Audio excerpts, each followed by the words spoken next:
ಮಿಂಚಿ ಬಿತ್ತಲು ಸಫಲವಾಗುವ ಸಭೆ.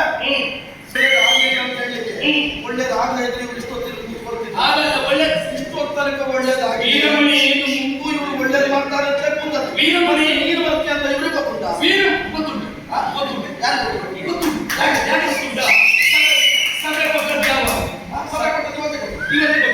ಸಭೆ ಕೊಡುವ ಮೊದಲೇ ಏನಾಗಿತ್ತು ಗೊತ್ತುಂಟಾ? ನಮ್ಮ ಸೇನಾ ಸಹಿತ ಅಶ್ವಿನಿ ಬಂದಿದೆ. ನಿನ್ನ ಮಕ್ಕಳು ಬಂದು ಹೇಳಿ ಸಭೆಯಲ್ಲಿದ್ದಾರೆ. ಸಭೆಯಲ್ಲಿ ಮಕ್ಕಳು ಬಂದು ಹೇಳಿದಾಗ ರಾಮನ ಸೇನೆಯವರು ಒಬ್ಬರಾದ್ರೂ ಒಂದೇ ಮಾತ್ರ ಗೊತ್ತಿರಬೇಕಲ್ಲ ನಿನಗೆ. ಇನ್ನು ಇಷ್ಟು ತನಕ ಒಳ್ಳೇದಾಗಿಲ್ಲ ಅಂತ ಹೇಳಿದ್ರೆ ಯಾವ್ದು ಕೇಳಿ? ರಾಮನನ್ನು ವಿರೋಧಿಸಿ ಯಾವ ಕೆಲಸ ಮಾಡಿದ್ರು ಒಳ್ಳೇದಾಗುವುದು ಅದು ಕೇಳಿ. ನೀನು ಹೇಳಿದ್ದನ್ನ ಒಪ್ಪುವುದಕ್ಕೆ ನನ್ನ ಸಭೆಯಲ್ಲಿ ಕೂತದ್ದು ರಾಮ ಭಕ್ತರಲ್ಲ,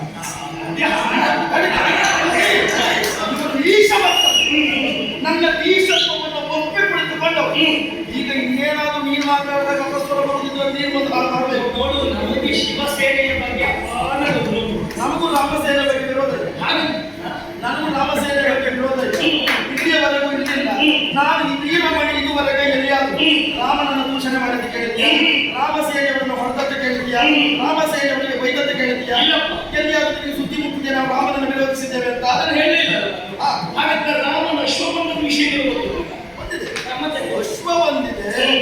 ಹಾಗಂತ ಒಬ್ಬ ವ್ಯಕ್ತಿಯನ್ನ ನಾವು ಒಪ್ಪಿದ್ದೇವೆ ಅಂತ ಅಮರಾವತಿಯಲ್ಲಿ ರಾಮಸೇನೆಯವರಿಗೆ ಒಂದು ಪಂಚಾಂಗ ಸಿಗ್ತದೆ ಅಂತ ನಿಮ್ಗೆ ಯೋಗ ಪುಣ್ಯ ಆಗ್ಬೋದು. ಅದನ್ನು ಸರಿ ಯೋಚನೆ ಮಾಡಿ. ರಾಮಸೇನೆ ಮಾಡುವ ಯೋಗನೂ ಸಿಗುತ್ತಿಲ್ಲ, ಯೋಗಕ್ಕೆ ಬರುವುದಿಲ್ಲ. ತಾನಾಗಿ ರಾಮಸೇನೆ ನಿನ್ನ ನಾಡಿಗೆ ಪ್ರವೇಶ ಮಾಡಿದಂತಾದ್ರೆ ರಾಮನ ಪಾದವನ್ನು ನಿಲ್ಬಿಟ್ಟಿದೆ. ನಾವೀಗ ಮತ್ತೊಬ್ಬರನ್ನು ಒಪ್ಪಿಕೊಂಡಾಗ ಅವರ ದೈವತ್ವವನ್ನು ಆರೋಪಿಸಿದಾಗ ಮಾತ್ರ ಅವನನ್ನು ನಾವು ದೇವರು ಅಂತ ಒಪ್ಪಿದ್ದು. ಯಾರೋ ನಿನ್ನನ್ನು ಒಂದು ಹೇಳಿದ ಕಾಲಕ್ಕೆ ನಾವು ಒಪ್ಪುವುದಕ್ಕೆ ಸಾಧ್ಯ ಇಲ್ಲ. ಇಲ್ಲಿಗೆ ಬಂದು ನಿನಗೆ ಮಹಾರಾಜನನ್ನ ಕಾಣುವ ಅಗತ್ಯ ಮತ್ತು ಅನಿವಾರ್ಯತೆ ಉಂಟು ಅಂತಾದ್ರೆ ನಿನ್ನ ಅಹವಾಲನ್ನು ಕೇಳುವುದಕ್ಕೆ ಒಬ್ಬ ಇದ್ದಾನೆ. ಅವನತ್ರ ಹೋಗಿ ನೀನು ಹೇಳಬೇಕು, ನನಗೆ ಮಹಾರಾಜನಲ್ಲಿ ಮಾತಾಡೋದಕ್ಕೆ ಕೊಟ್ಟು ಅವ ಒಂದು ವಿಷಯವನ್ನು ನಮ್ಮಲ್ಲಿ ಮುಂದಿಸಿದ ಕಾಲಕ್ಕೆ ಸರಿಯಾದ ಸಂದರ್ಭಕ್ಕೆ ನಿಮಗೆ ಮಾತಾಡುವುದಕ್ಕೆ ಅವಕಾಶ ಮಾಡಿಕೊಡ್ತೇನೆ. ಮತ್ತೊಮ್ಮೆ ಹೀಗಿರ್ತದೆ ತುರ್ತು ಪರಿಸ್ಥಿತಿ, ಮುಟ್ಟಿಸಲೇಬೇಕಾದ ಅನಿವಾರ್ಯತೆ. ಮನೆಗೆ ಬೆಂಕಿ ಬಿದ್ದಾಗ ಅರಸನನ್ನ ಕಾರಣಕ್ಕೆ ಉಳಿದವರ ಒಪ್ಪಿಗೆಯನ್ನು ಪಡೆಯಬಹುದು ಅಂತ ಆಗುದಿಲ್ಲ. ಅಲ್ಲಿ ಅವರ ಆತ್ಮ ಹೊರಗಡೆ ಹಾಗೆ ಹೇಳಬೇಡ. ನೀನು ಎಲ್ಲೆಲ್ಲ ಹೋಗಿ ಬೆಂಕಿ ಕೊಟ್ಟು ಬಂದಿದ್ದೆ ಅಂತ ನಾವು ಬೆಂಕಿ ಕೊಟ್ಟಿದ್ದೇನೆ ಅಂತ ನೀವು ಹೋದಲ್ಲೆಲ್ಲ ಬೆಂಕಿ ಕೊಡ್ಲಿಕ್ಕೆ ಆಗ್ತದೆ ಅಂತ ನೀವು ಯೋಚನೆ ಮಾಡಿ. ನೀನು ಒಂದು ಯೋಚನೆ ಮಾಡು. ಎಲ್ಲೆಲ್ಲ ಬೆಂಕಿ ಕೊಟ್ಟಿದೆ ಅಂತ ಸುದ್ದಿ ನಿನಗೆ ಗೊತ್ತುಂಟು. ಬೆಂಕಿ ಬಿದ್ದರೆ ನನಗೇನು ಆಗಲಿಲ್ಲ ಸುದ್ದಿ ಬಂದಿಲ್ಲ. ಎಲ್ಲೇ ಕೊಟ್ಟರು ಏನು ತೊಂದರೆ ಆಗಲಿಲ್ಲ. ಯಾಕೆ?